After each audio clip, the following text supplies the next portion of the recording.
Muito boa noite. Estão frente a frente hoje na RTP dois candidatos à presidência da República que são eurodeputados portugueses. João Ferreira, do PCP, biólogo de 42 anos, e Marisa Matias, do Bloco de Esquerda, socióloga de 46 anos. Penso que não estou em erro. Boa noite. 44, mal, Marisa. Daniel. Está corrigido imediatamente. Nenhum problema. 44. Boa noite e bem-vindos ambos. A primeira proposta que vos faço, e começo pelo João Ferreira, que foi o que determinou o sorteio, é um jogo de diferenças. Afinal, o que é que verdadeiramente o separa da candidatura de Marisa Matias para acreditarmos que não estão apenas aqui a defender os eleitorados do Bloco e do PC? Boa noite, Carlos Daniel. Boa noite, Marisa. Eu tenho procurado afirmar esta candidatura pela positiva. Não vou fazer diferente agora. Mas pela positiva há de haver diferenças. Deixo para si, para quem nos ouve lá em casa, essas diferenças seguramente existirão.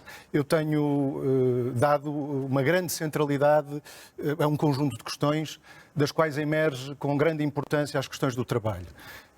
O trabalho é uma dimensão estruturante das nossas vidas, do ponto de vista individual, do ponto de vista coletivo. Não por acaso a nossa Constituição acolhe essa centralidade do trabalho, e se há uma coisa que o Presidente tem de fazer, traduzida até num juramento que faz no momento em que toma posse, é defender, cumprir e fazer cumprir a Constituição, e ela atribui uma grande importância ao trabalho. Nós percebemos até com a pandemia, é uma das lições que temos que retirar da pandemia, a centralidade do trabalho. São os trabalhadores que mantêm este país a funcionar. Eles, de facto, em variadas áreas da atividade, revelaram-se imprescindíveis, mas não foi agora. Acha que a Marisa Matias pode dizer algo muito parecido com o que o João A Marisa Matias dirá o que entender. Mas é relevante, deixe-me só colocar esta pergunta, e eu prometo que hoje depois até ao fim, João. Não acha relevante para o eleitorado tentar perceber que se há duas propostas, por muito que possam convergir em alguns pontos, também quais são aqueles em que se distinguem? Acho, e eu tenho muita confiança no eleitorado para fazer esse julgamento e essas distinções.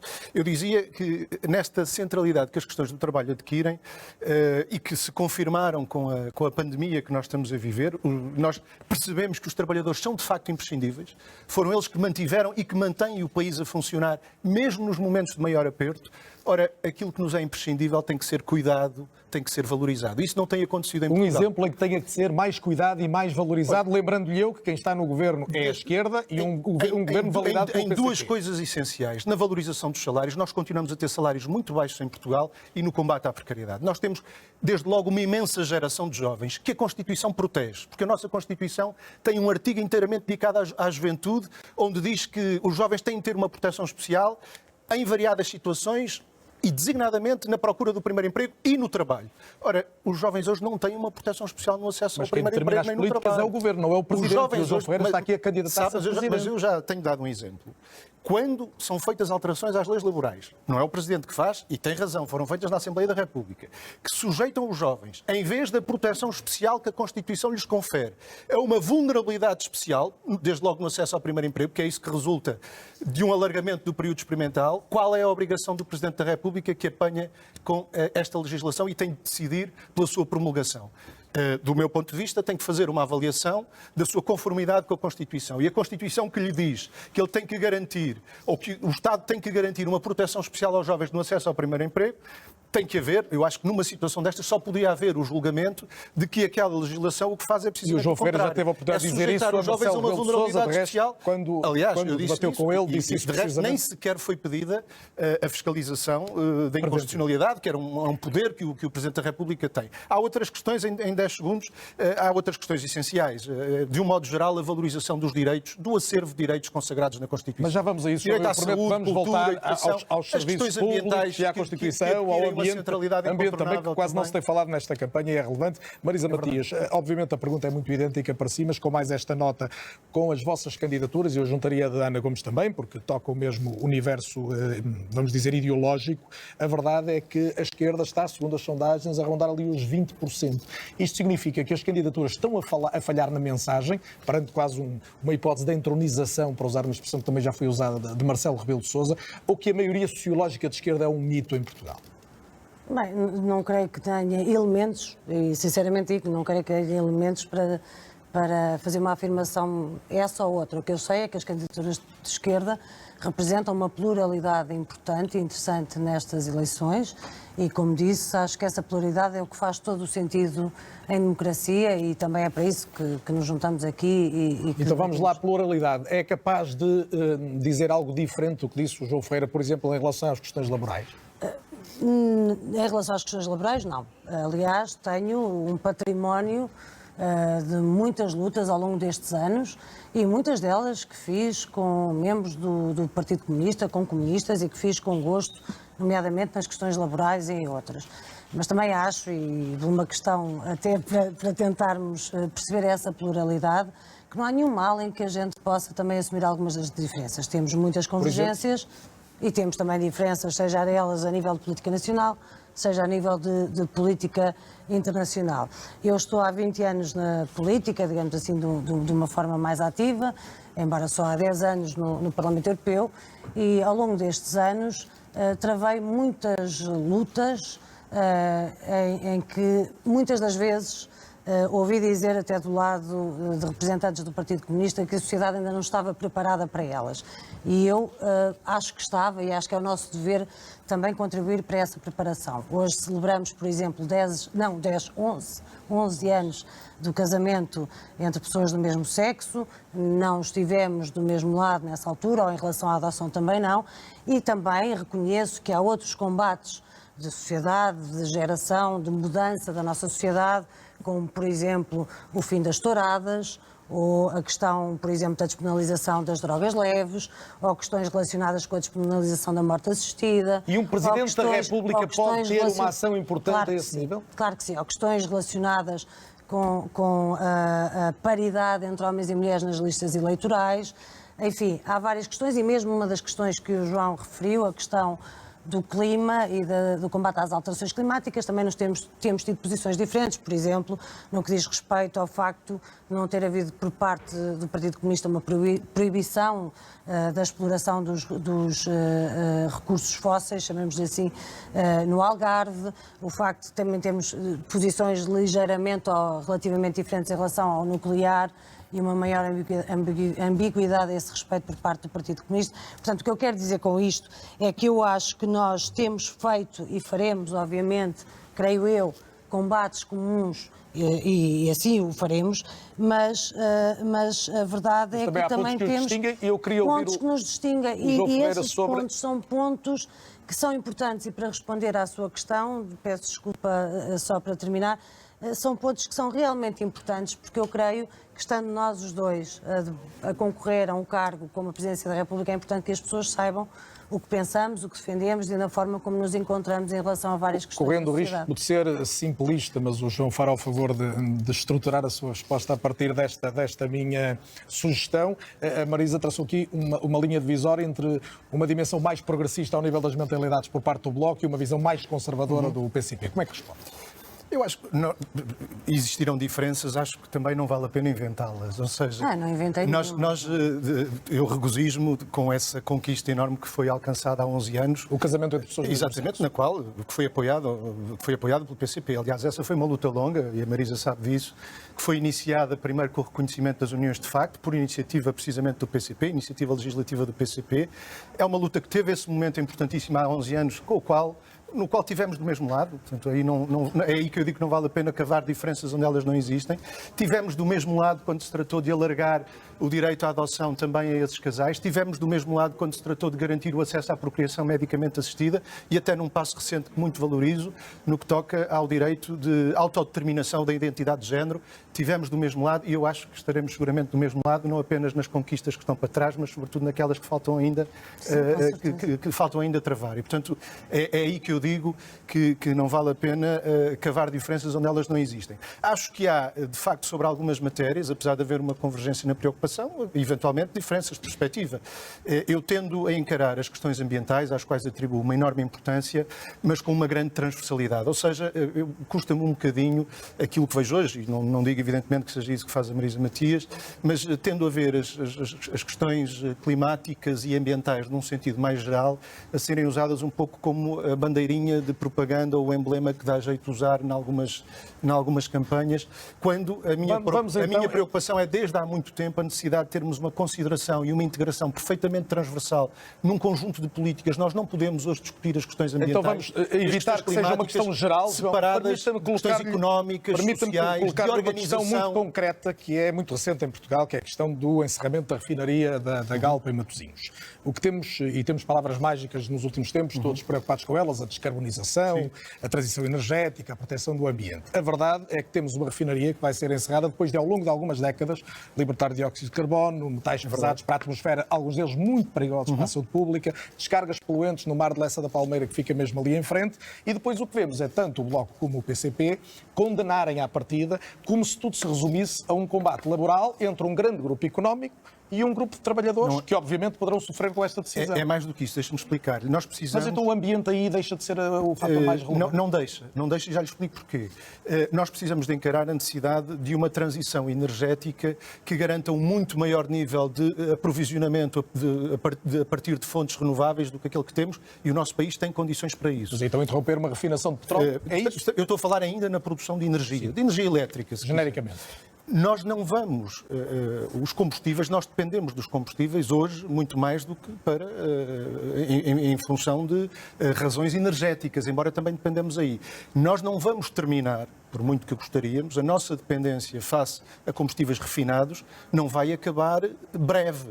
E a perspectiva que se desenha com o encerramento da refinaria de Matosinhos, para além de um despedimento massivo de trabalhadores que têm que ver salvaguardados os seus postos de trabalho, mas aquilo que se perspectiva é que o país passe, as necessidades do país ou fiquem inteiramente dependentes de um único centro de produção, com tudo o que isso implica em termos de segurança para o país, ou que fiquemos dependentes de um centro na Galiza, que já tem planos para abastecer parte de Portugal. Ora, o que estaríamos a fazer nessa altura era a não contribuir absolutamente em nada para a diminuição das emissões de gases com efeito de estufa para a atmosfera, porque elas continuarão a ser emitidas num sítio ou noutro, ali ao lado na Galiza, e isto da atmosfera não conhece fronteiras. Não, os habitantes daquela região sofreram muito ao longo das últimas décadas com a poluição.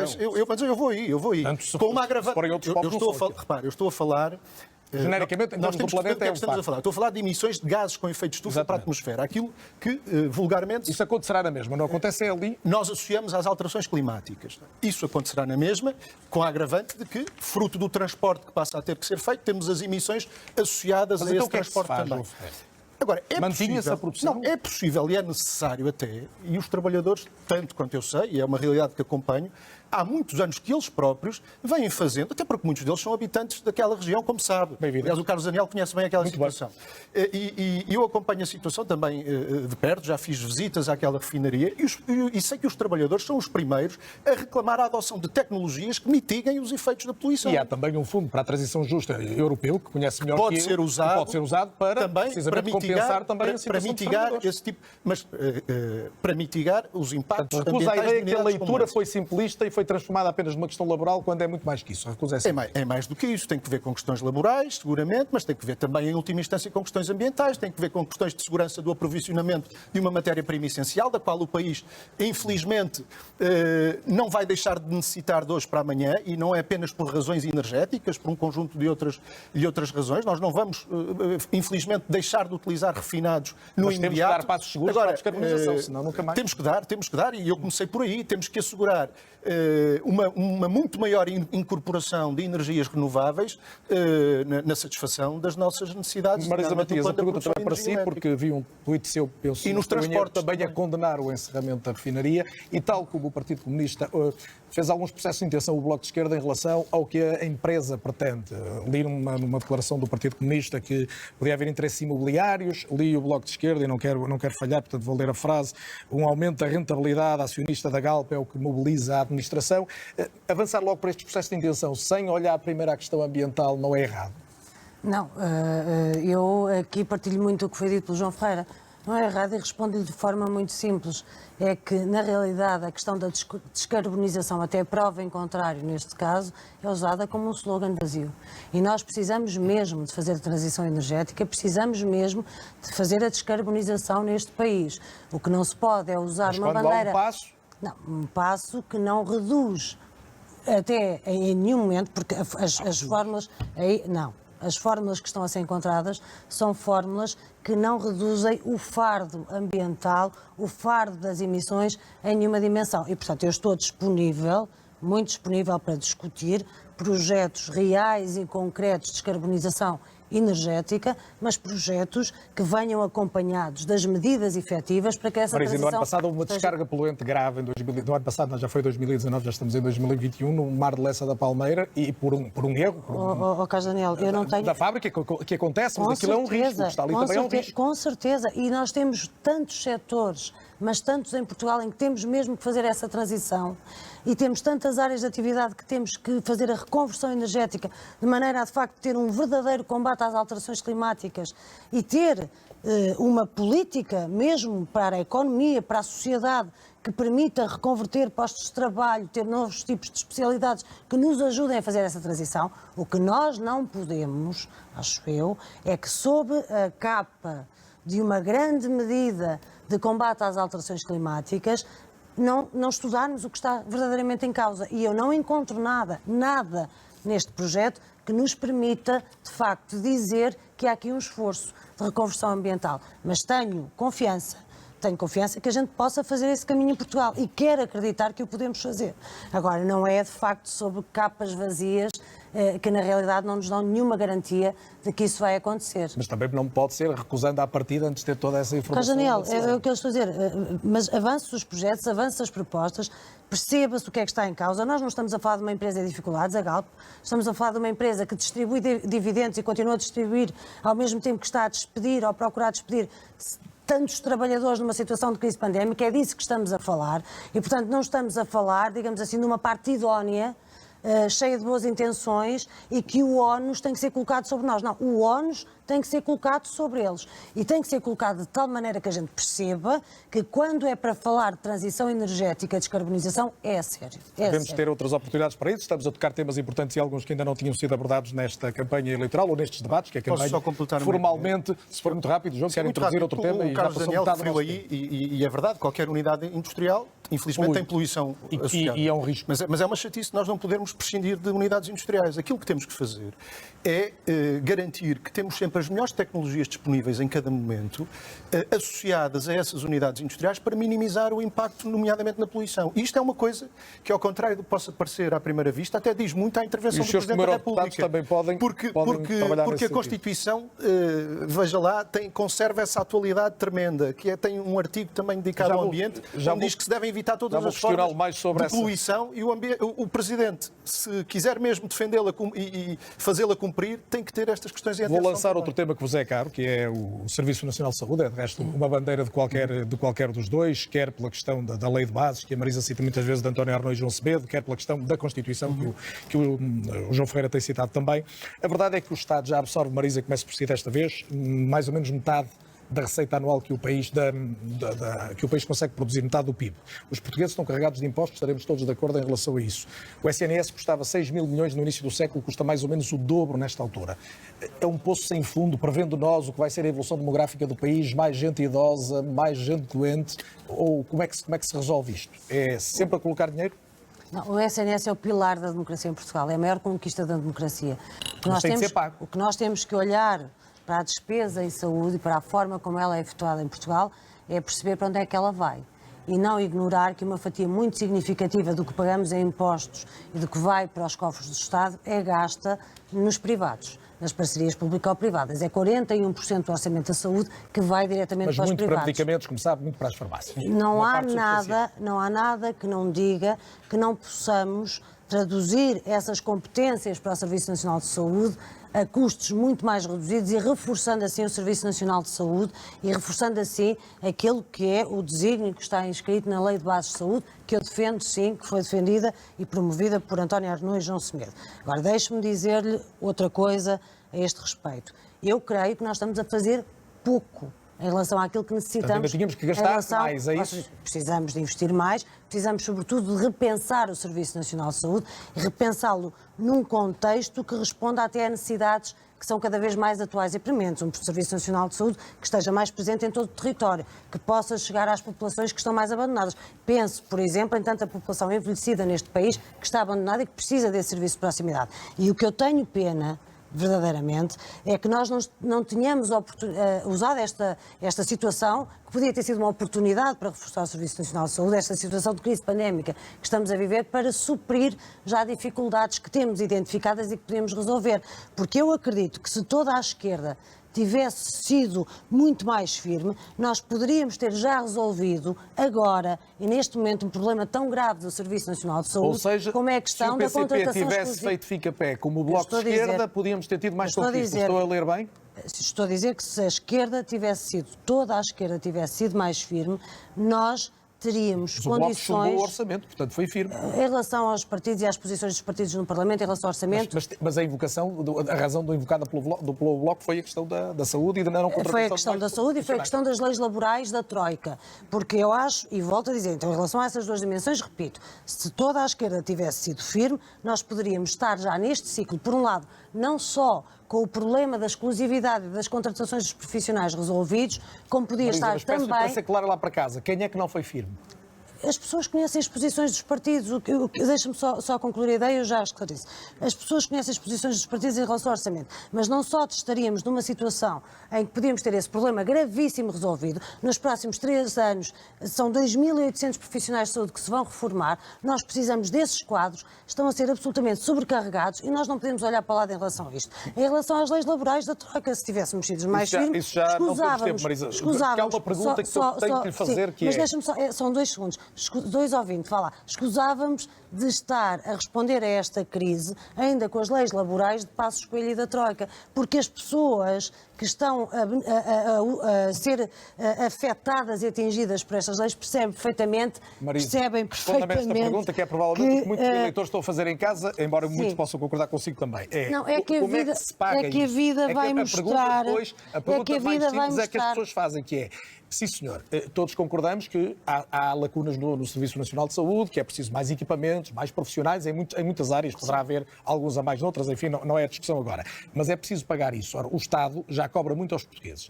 Quais são as fontes de receita que é possível atacar? Não, o Estado... Vamos falar outra vez de offshores e de corrupção, ou a economia portuguesa muda? Há muitas fontes, mas temos que perceber o seguinte, desde logo, para não cairmos em equívocos. O que está subfinanciado em Portugal são os serviços públicos, é a saúde e a educação, e outros serviços. Mas em relação a esta matéria que eu estava a dizer, da firmeza da esquerda, e se a esquerda tivesse sido mais firme em relação às leis laborais da Troika que ficaram e que nos obrigam a enfrentar esta crise com as leis de Passos Coelho e da Troika, ou a questão da não contratação dos profissionais de saúde, o que eu quero dizer é que, infelizmente, por causa da crise e da dimensão da crise, a vida vai-nos mostrar que muito em breve o Governo terá mesmo que vir mais à esquerda para negociar estas medidas e poder, de facto, dotar o Serviço Nacional de Saúde e as leis laborais das medidas que permitem responder à crise. João Ferreira, e é esse Marisa, o papel do Presidente da leva República. alguma vantagem, João Ferreira? O Bloco de Esquerda chumbou o orçamento por causa da saúde, o PC viabilizou o orçamento abstendo-se. Vê esta diferença entre uns e outros?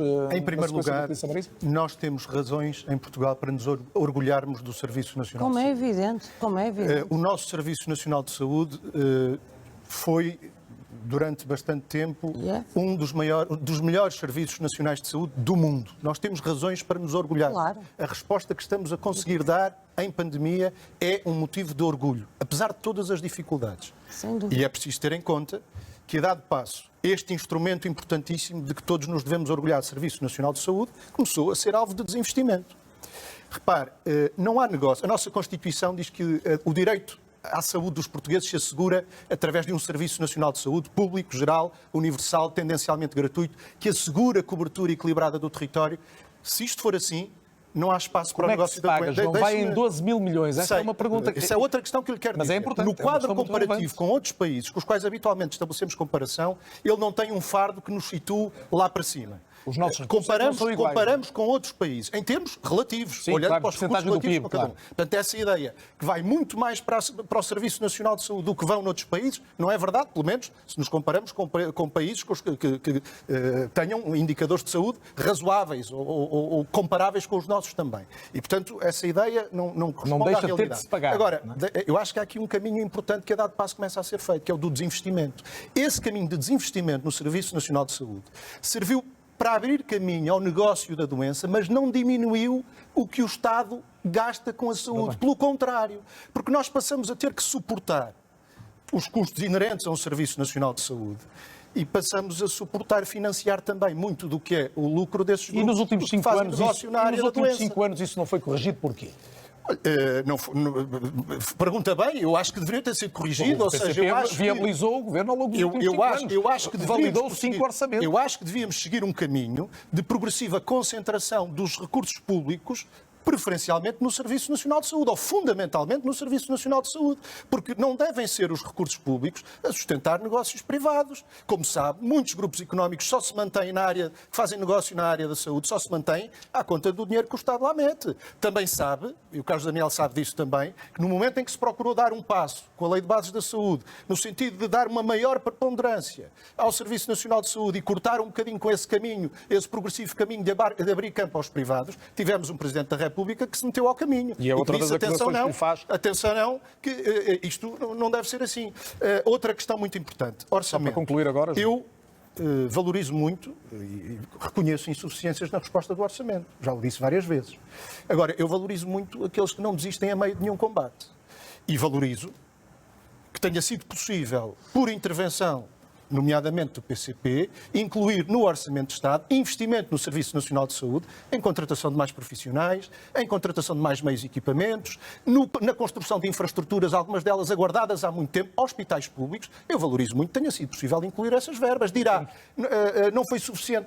Estou de acordo, se calhar. Por outras palavras, está a dizer que o Bloco se pôs ao fresco, como diz o Primeiro-Ministro? Não disse nada disso. O que estou a dizer, e agora é fundamental outra coisa, que é que aquilo que ficou no Orçamento se concretize de facto. Temos a experiência de anos anteriores, em que nem sempre o que fica no orçamento é de facto concretizado. Depois temos que resistir a uma tentação.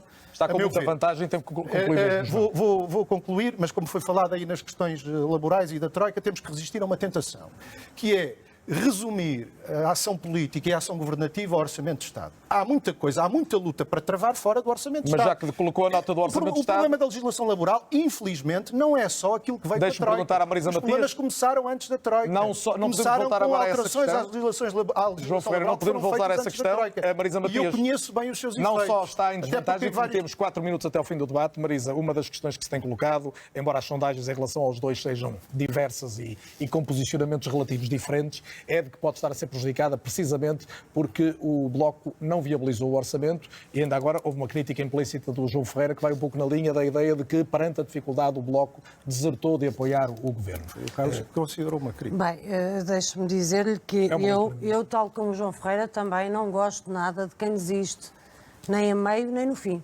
Não gosto de quem desiste nem a meio nem no fim. E por isso é que eu disse e repito que se toda a esquerda tivesse sido firme, nós poderíamos já neste momento ter parte desses problemas resolvidos no Serviço Nacional de Saúde. É isto que eu quero dizer, porque nós chegamos agora, ao final do ano de 2020, com menos 961 médicos no Serviço Nacional de Saúde. Chegámos ao fim sem o reconhecimento de carreiras tão fundamentais. Repare que nós hoje, por exemplo, tivemos a votação da carreira dos auxiliares de saúde, que é uma questão de a mais absoluta e elementar justiça. E foi preciso contar com o voto do PSD, porque o Partido Socialista não quis votar para o reconhecimento dessa carreira. E por isso eu estou certa e segura de que se a esquerda, toda a esquerda, tivesse sido mais firme, já não estaríamos a discutir estas questões. Volto a dizer, a vida vai mostrar que muito em breve teremos que ter, mais uma vez, o Governo a vir ao encontro dos partidos de esquerda para responder, porque estas medidas são insuficientes. Em relação às melhorias que foram referidas pelo João, eu não as refuto, eu concordo que elas são verdadeiras, até porque essas propostas que o Governo apresentou ao Partido Comunista Português também as apresentou ao Bloco de Esquerda. A questão é de nós percebermos se conseguimos ou não resolver os bloqueios que temos, e bloqueios essenciais neste momento, e eu creio que não conseguimos resolvê-los. Marisa, estamos com um confinamento à vista, eu vou dar-lhes 30 segundos a cada uma. Marisa está com um pouco de desvantagem, mas mesmo assim queria ouvir a opinião dos dois muito rapidamente. Revelaram-se algumas vezes contra o estado de emergência, mas estamos... Não a Marisa pessoalmente, mas estamos com uma emergência absoluta nesta altura. Estamos com a emergência absoluta. O confinamento, ou seja, e sobretudo o que isto representa também para a economia portuguesa. Tivemos uma destruição, e isso preocupa-os, de 100 mil empregos no confinamento anterior. O que é que vai acontecer agora? Bem, nós estamos com uma situação muito trágica. Estamos com 10 mil casos por dia, estamos com mais 7 mil mortos. E eu creio que devemos continuar ouvir aquilo que são as recomendações de quem mais sabe, de especialistas nesta área e que nos possam ajudar a responder a este problema. Dito isto, acho também, e tal como ainda ontem foi dito pelo professor Constantino Saclarides, acho também que não é apenas a questão de apresentar mais exigências e mais limitações, é de dar às pessoas as condições para responder às limitações acrescidas e exigências. Às pessoas e até a alguns setores de atividade, por exemplo, a questão da restauração ou da hotelaria, é preciso apoio social, são precisos apoios económicos para que as pessoas possam responder a isto. Marisa, não tenho tempo, quero ouvir o João Ferreira. Mas deixa-me só, é só uma frase, desculpe, eu sei que eu também quero que o João Ferreira, é só uma frase, mas dito isto... Não, é que vai dizer no fim, porque é a Marisa a concluir e eu queria respeitar essa regra do debate, portanto, dito isto, dirá a seguir João Ferreira o confinamento. Bom, nós não podemos em nenhum momento minimizar a gravidade da situação que vivemos, da situação pandémica que vivemos.